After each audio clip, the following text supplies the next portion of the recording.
ବ୍ୟାଘ୍ର ହାବୁଡ଼ରେ ପଡ଼ିଛି ଜୀବନ ରକ୍ଷା କରିବା ପାଇଁ ଗୋଟେ ଗୁମ୍ଫା ଭିତରକୁ ପ୍ରବେଶ କରି ଯାଇଛି। ତାର ଉତ୍ତରୀଟିଏ ଖସି ପଡ଼ିଛି, ଉତ୍ତରୀଟାକୁ ବାଘ ଧରିଛି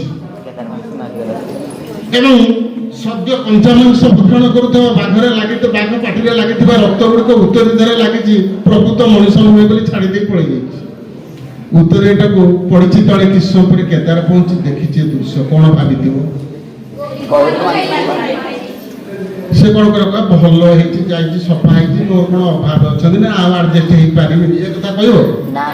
କ'ଣ କହିଦେବ? ହାର୍ଟ ଲଭରେ କ'ଣ ହୁଏ? ନିଜେ ମରିବ। ତେଣୁ ନିଜର ଅସି ନିଜର ଖଣ୍ଡା ନିଜ ବକ୍ଷରେ ବିଦ୍ଧ କରି କ୍ଷେତ୍ରରେ କେଦାର ମରିଛି। ରାଧାନାଥ ଏମିତିଆ କବି ଯେ ନାୟକ ନାୟକଙ୍କୁ ମାରିଦିଅନ୍ତି। ଆପଣମାନେ ଦେଖିଛନ୍ତି କେବେ କୌଣସି ବିଷୟର, କୌଣସି କାହାଣୀର, କୌଣସି ନାଟକର, କୌଣସି ସିନେମାରେ ନାୟକ ନାୟିକା ମରନ୍ତି, ହିରୋ ହିରୋଇନ ମରନ୍ତି? କେବେ ମରନ୍ତି ଭିଲିଆନ। କିନ୍ତୁ ରାଧାନାଥ ଜାଣି ଜାଣି ନାୟକ ନାୟକଙ୍କୁ ମାରିଦେଇଛନ୍ତି। କାହିଁକି ନା ଜୀବନ ସାରା ସେ କହିଲେ ମୁଁ ଦୁଃଖ ଅନୁଭବ କରୁଥିବା ଲୋକଟା ଅନ୍ୟର ଆନନ୍ଦ ଦେଖିଲେ ସହିପାରିବ? ହିଷ୍ଟ୍ରି ସାର୍, ମୁଁ ଆପଣଙ୍କୁ କହୁଛି ରାଗିବେନି, କଥା ପଢୁଛି ବୋଲି ଉଦାହରଣ ଦଉଛି। ଚିନ୍ତା କରନ୍ତୁ, ଆପଣ ଜୀବନ ଭିତରେ କିଛି ହେଇନାହାନ୍ତି, ହେବେ କି ନ ହେବେ କହିହଉନି। ତେବେ ଯଦି ତ ହେବେ ଠିକ ଅଛି, ହେଇନାହାନ୍ତି ବର୍ତ୍ତମାନ କୁହନ୍ତୁ। ସେଇଭଳି ଜଣେ ସ୍ୱାମୀ ସ୍ତ୍ରୀ ନବବିବାହିତା, ସେ ଯଦି ତା ପଛପଟରେ ତାକୁ ବସେଇକି ନେଇକି ଯାଏ, ଦେଖିଲେ ଛାତି ସହିବନି। ସହିବ? ସହିବ କି?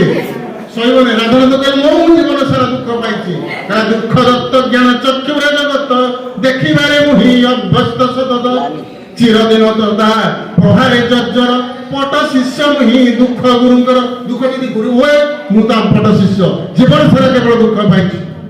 ହେ ଚିଲିକା, ଚିଲିକା କବି ଲେଖୁଛନ୍ତି, ହେ ଚିଲିକା, ହେ ଜଟିଆ ପାହାଡ଼, ଗୋଟେ କି 2-3 ଜାଗା ମତେ ଦେ, ମୁଁ ଏଇଠି ଘର କରିକି ରହିବି।